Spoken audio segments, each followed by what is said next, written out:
Hi, I'm Max Keiser. This is the Keiser Report. Things are heating up. The pressure is building. This financial market's about to blow. Stacy Herbert. Max Keiser. Yes. Before we get into Jamie Dimon's tirade, we have to look at this poster from Singapore. This is a JP Morgan advertisement in Singapore. We believe human behavior creates unique investment opportunities. Many investors make emotionally influenced decisions that can cause market irregularities. Well, that's what we've been talking about. That when banks like JP Morgan create chaos in markets using derivatives, people get frightened and they make irrational decisions and prices jump around. And who's there profiting from this? JP Morgan. This is a form of price propaganda. This is a form of financial terrorism.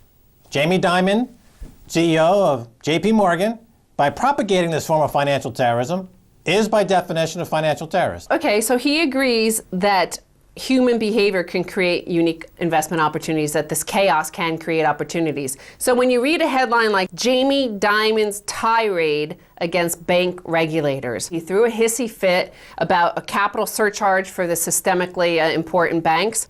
Dimon's tirade was directed at Mark Carney, Bank of Canada governor, in a closed-door meeting in front of more than dozens of leading bankers and regulators, the Financial Times reports. According to the FT, things got so heated that Goldman Sachs CEO Lloyd Blankfein sent an apologetic email to Carney afterwards. Good cop, bad cop. There's Blankfein doing the bad cop routine, screaming at a financial officer of another country, gets him completely frazzled, and in comes Smooth Lloyd, Bald Lloyd, smooth coming in, talking him down, good cop, bad cop. And this is what we saw Tim Geithner in Europe trying to get Merkel to accept European TARP. Who are these American financial terrorists, and why are they being allowed to roam the world and cause their destruction? Why can't someone put them in jail? Arrest them! Jamie Dimon in cuffs! Again, Jamie Dimon, the CEO of a bank, is in a closed-door meeting that we don't know about other than the fact that he threw a tirade to our regulators and to a central banker. Now, think about the Occupy Wall Street guys being arrested, dozens and dozens of them, and maced in the face for walking down a sidewalk. Here's Jamie Dimon. Was he maced in the face? No, according to the reports, no, he wasn't. These bankers, the Lloyd Blankfeins and Jamie Dimons of the world, are able to meet in closed-door meetings with regulators and screech at them. Now let's turn to this now infamous clip from the BBC where Alessio Rastani spoke to them. He spoke some truth. Everybody in the mainstream media is now dismissing him because, shock, he loses his own money when he trades. But Max, let's look at his answer when he was asked whether this European stabilization plan would work. What I would say to everybody is, get prepared. This is not a time right now to wishful thinking the government is going to sort things out. The governments don't rule the world. Goldman Sachs rules the world. Goldman Sachs does not care about this rescue package, neither does the big funds. As we've been saying, Goldman Sachs rules the world. The bankers rule over the governments. We've been saying this for years now. This should not be a surprise. Now, the trader here is just saying, look, it's an adversarial relationship.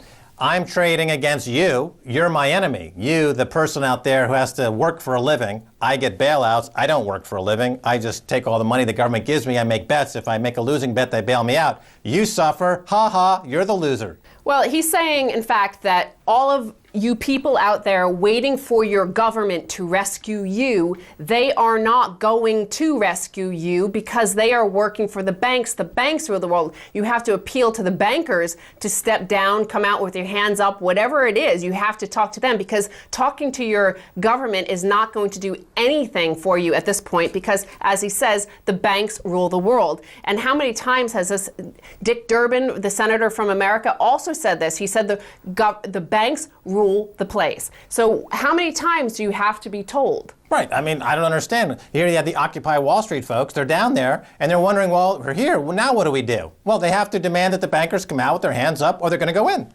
So here he is. He says that Goldman Sachs rules the world and the other big banks. Now let's turn back a little bit, wind back a bit in his interview where he explains the mind of a trader, how a banker looks at the financial chaos in the world. For most traders, it's not about, that we don't really care that much how they're going to fix the economy, how they're going to fix the whole situation. Our job is to make money from it. And personally, I've been dreaming of this moment for 3 years. I have a confession, which is I go to bed every night, I dream of another recession. I dream of another moment like this. Why? Because people don't seem to maybe remember, but the 30s depression, the depression in the 30s, wasn't just about a market crash. There were some people who were prepared to make money from that crash. And I think anybody can do that. It isn't just for some people in the elite. Anybody can actually make money.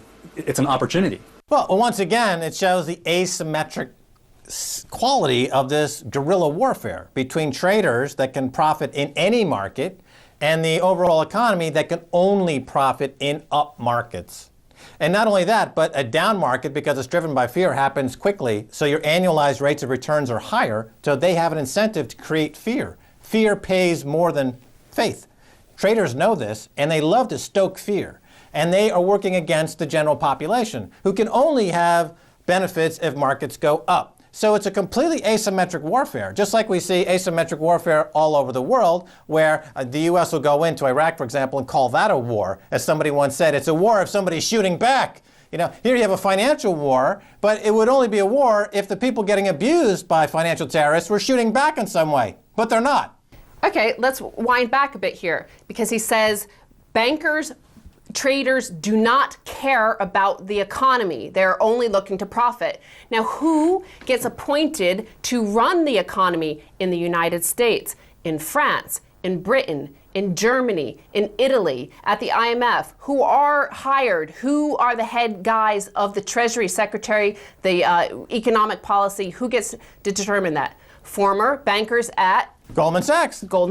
And JP Morgan. So this guy has just said these guys don't care about the economy. No. So why are you putting them in charge of economic policy? Put Ben Bernanke in that camp. Ben Bernanke, the only thing he cares about is reinflating the housing bubble, which only benefits the bankers who are short those bonds that they got destroyed in the housing bubble collapse. He's not caring about workers, wages, economic growth, the viability of the U.S. economy, the U.S. standing abroad. I mean, think of what Bernanke's done to America's standing abroad. He has trashed it. He's made America the laughingstock of the world. But remember, this now famous tweeter, Alessio Rastani, said that bankers don't care about the economy. Investors tell MPs bank reforms must be watered down. Top institutional investors have warned MPs the reforms proposed by the Keiser Report must be significantly watered down to avoid damaging British banks. That's wrong. That's false. But as Alessio said, bankers love crashes. They profit on the way down. So let these banks crash. But now they're going crying to our MPs saying, oh, you can't let us crash. So either they like crashes or they don't like crashes. What do they like? Classic intellectual profile of a psychopath. They are two-faced. They serve two masters simultaneously. And they go to the regulators saying we don't want to crash, and they hope to get mollycoddled by regulators like, we'll have to fire a few bankers, and then who will buy our yachts? In the back room, they're committing acts of financial terrorism, trashing themselves as a suicide banker, worse than any jihadi. The warning, which in effect was a demand for a radical U-turn from the government, was made at a secret meeting between leading investors and members of the Treasury Select Committee last week in the UK. Again, secret meetings. These bankers get to have face-to-face meetings with our representatives and threaten them. They threaten them with tirades. They shout in their face, and they are never maced. No, where is Nick Clegg in all this? Shouldn't he be carrying some pepper spray next time he meets one of these bankers from the city? What about Vince Cable? Vince Cable said it's a financial war. So what is he going into these meetings without any pepper spray to spray in their friggin' face? How come Vince Cable's not pepper spraying these bankers? Why is Vince Cable not bringing pepper spray into these meetings? Why is Vince Cable not bringing pepper spray into these meetings? What else? Well, one senior investor said, quote, "The banks are trading at half their book value, and if we're ever going to get our money back, the return on equity has got to be higher. This is not going to happen under the provisions laid out, i.e. higher capital reserve requirements." There's no book value. This investor thinks, well, there's some great deal there. Why doesn't he just buy the whole bank and then break it up and make it like twice as money? Because they've got 30 times their capitalization in liabilities on their balance sheet, and the breakup value is a negative 5,000%. This is what the problem is around the world.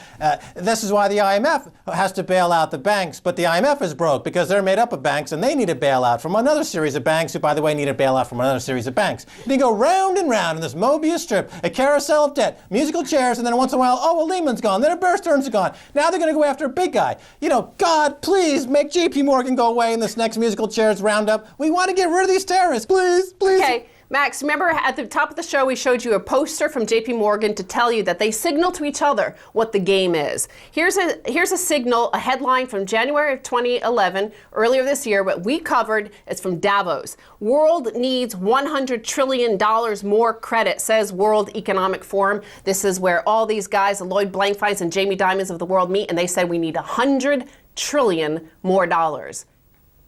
Chutzpah. Let's see about what they're doing to put that plan into action. Multi-trillion grand plan to save the Eurozone is being prepared. So European officials are, of course, planning a 2 trillion or 3 trillion or 4 trillion euro bailout. We don't know, it changes all the time, but they need to rescue the Euro system by November 4th, before Cannes. Before Cannes. Because the price of hookers goes up on November 4th. It's the winter rates. But listen, $100 trillion is the real number. And because that's what it's going to take to recapitalize the world's bank. But of course, that means every single currency must be recalibrated, and just about every single country in the world loses its sovereignty, and you've got an oligarch of global bankers running the show, and that's the new world order. Okay, well, let's move back to the story here, because let's see how this plan is going to work. They're saying, first, the Europe's banks would have to be recapitalized with many tens of billions of euros to reassure markets that a Greek or Portuguese default will not upset the system. And then if the banks are unable to raise that money, those tens of billions, on the private market, they said, well, they'll either go to the taxpayer or the European Financial Stability Facility, right? The second leg of the plan is to bolster the EFSF, because apparently that doesn't have the money to bail out the banks that they say this cunning plan relies on. Right, so they've got both foot on both sides of a teeter-totter. They're balancing back and forth, juggling water balloons while being shot at by a BB gun held by a psychopath and claiming that's economic policy. All right, Stacy Herbert, thanks so much for being on the Keiser Report. Thank you, Max. That's going to do it for this half, but stay there. Much more coming your way. Don't go away.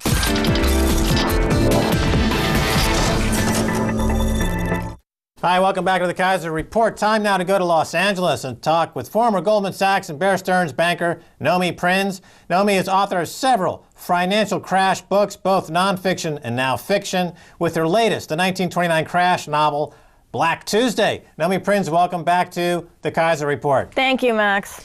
All right, Nomi Prins, your novel is about the Great Depression. Are we in another Great Depression? And if so, are the central banks, the G20, IMF, World Bank leaders making it worse? I believe we are in a second Great Depression, so let me get that out first. I'd written about why we were in that and coming into that, and it takes a pillage.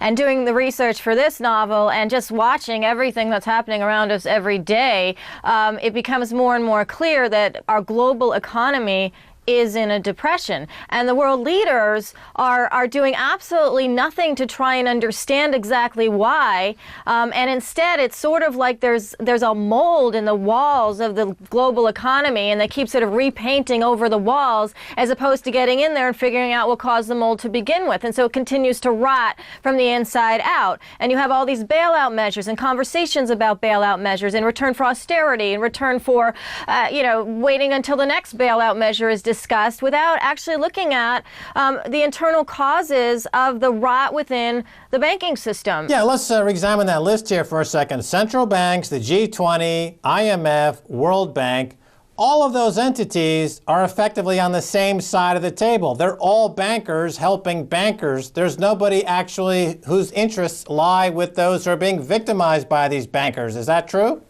Well, that's true. Take a look at Greece, for example, which none of these people, these leaders, seems to have really done besides for the conversations about bailouts versus austerity measures and whether it's going to default or not default, and it can't default because we're going to bail out, and all these conversations that are going on. If you take a look at the actual reports of their conditions from even the last annual report for the National Bank of Greece, for example, there is a very clear discussion about how their mortgage loans, for example, have deteriorated. Their positions in what they purchased in terms of U.S. and dollar-denominated tax mortgages, and also the ones in the loans that are within their own country. So there's this problem with deteriorating investments and credit within their own balance sheet, within their own books, which you can see in every other bank, throughout Greece and Italy and Spain, in the U.S. And none of these leaders are addressing how to fix things from that bottom, from that kernel level up, where it would be a loan-to-loan fix with respect to an individual, where there would be a complete write-down and dissolution of a toxic asset with respect to an investor. If we had ever started to do that from the beginning of when this crisis in 2008 became known in the United States and perpetuated throughout the world, because it cannot be anything but a global crisis, because we have a global financial system where things get created in one country and perpetuated and sold everywhere else. It has to be a global crisis, and there was no looking at the bottom level, the mechanics of what was going on. Bailing out investors and banks from the top does not help fix what is the foundation of the problem at the bottom, and it can't and it won't. All right, Naomi Prinz, we just played an interview with a banker in London that's making the rounds on YouTube right now. It's gone viral. The banker says, quote, governments don't rule the world. Goldman Sachs rules the world. Now, as a former managing director at Goldman Sachs yourself, your thoughts?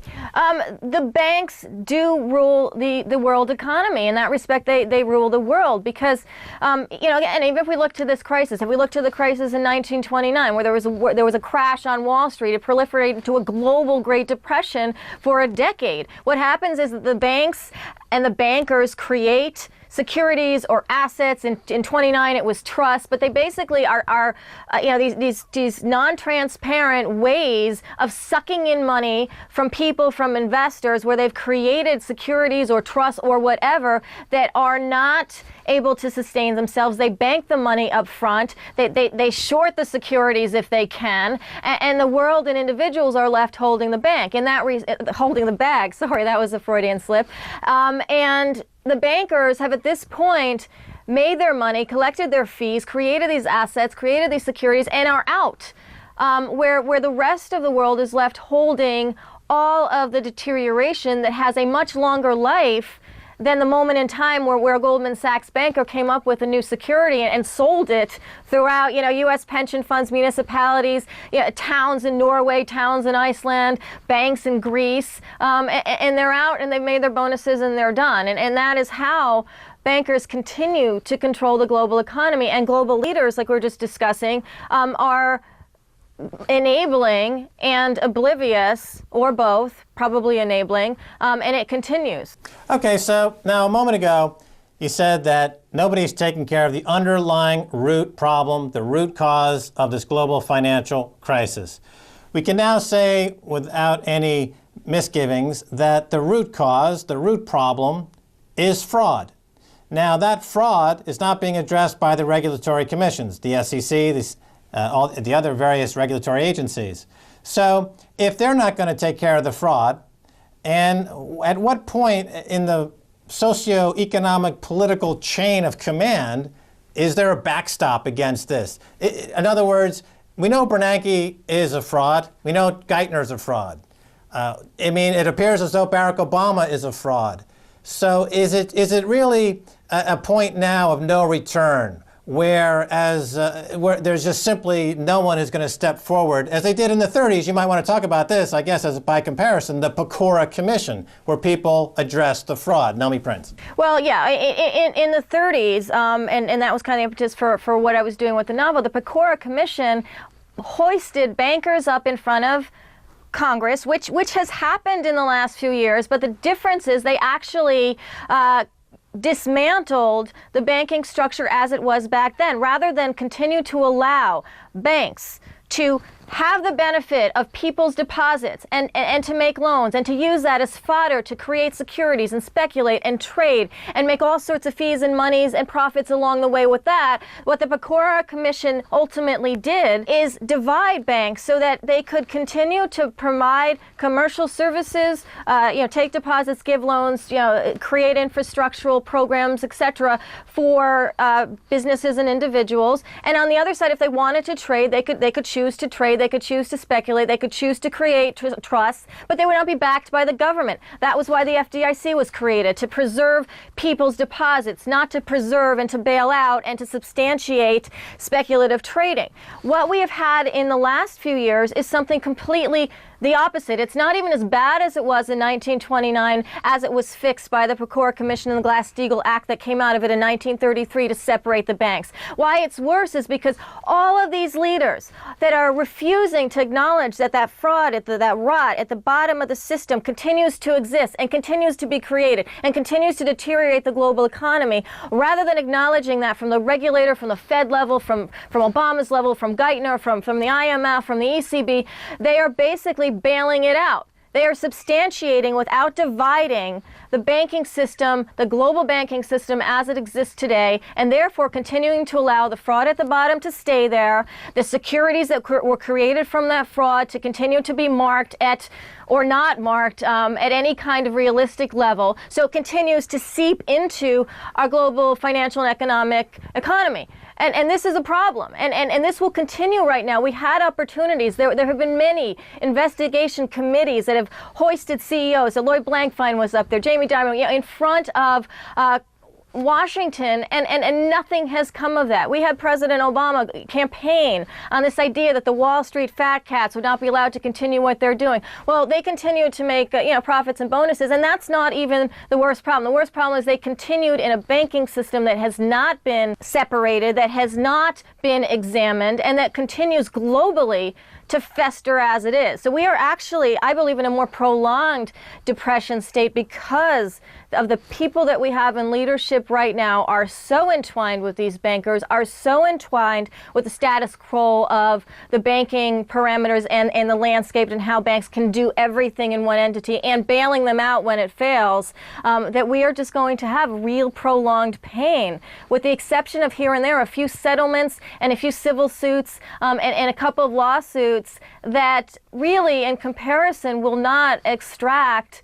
a renewed, stable banking landscape. Yeah, we've seen something similar going on in the UK. After the crisis, there was a commission. They looked at the crisis and they determined that some new regulations needed to be implemented in what's called a Vickers Report. And the report was saying, well, you need to separate the speculative bank from the deposit bank. They need to be ring-fenced. Basically the same thing that was done in the 30s.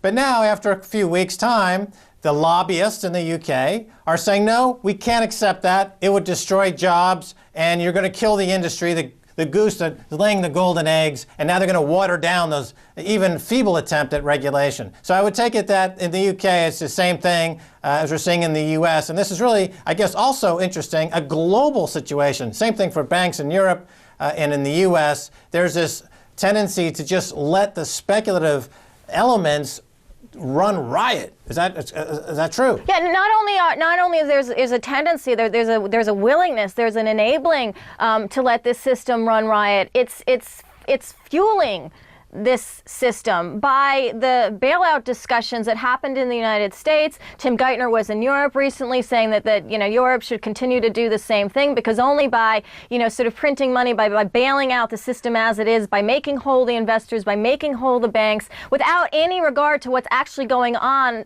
at the book level of these banks, at the loan level, at the toxic asset level, at the evaluation level. Forget all that. They have no interest in knowing about the true state of any of these institutions. They will just continue to find the funds to bail them out at the expense of the greater global population and the greater economy. And what's happening in the process is jobs are being lost, and loans and homes continue to be foreclosed upon. And that's not just in the United States, that is proliferating throughout Europe as well. There's a deterioration of all sorts of individual versus bank credit agreements, because the jobs aren't coming because there isn't a stable surrounding economy for people to use to up their living standard and to have any sort of comfort or confidence or stability. That's just not happening. And leaders, yeah, they might spout this. You might have a commission here and there. It might get in the papers for a day or two. But in terms of fundamentally addressing these problems rather than speaking about them, they are not doing that. And instead, they are just making it worse by throwing the fuel of bailout money to these fires and not changing structurally, globally, these banks and listening to this notion, accepting and enabling the notion that banks have to stay as they are because otherwise jobs will get lost. Well, we have lost millions of jobs throughout the world. We have lost standard of living throughout the world. We have 25% or more unemployment among the youth of the world. You know, having banks remain as they are and being bailed out has done zero to fix any part of the economy, and instead continues to suck the blood right out of it with the enabling institutions. Okay, Nomi Prinz, we're out of time. Thanks so much for being again on the Keiser Report. Thank you. All right, and that's going to do it for this edition of the Keiser Report with me, Max Keiser, and Stacy Herbert. I want to thank my guest, Nomi Prinz. If you want to send me an email, please do so at keiserreport@rttv.ru. Until next time, this is Max Keiser saying bye, y'all.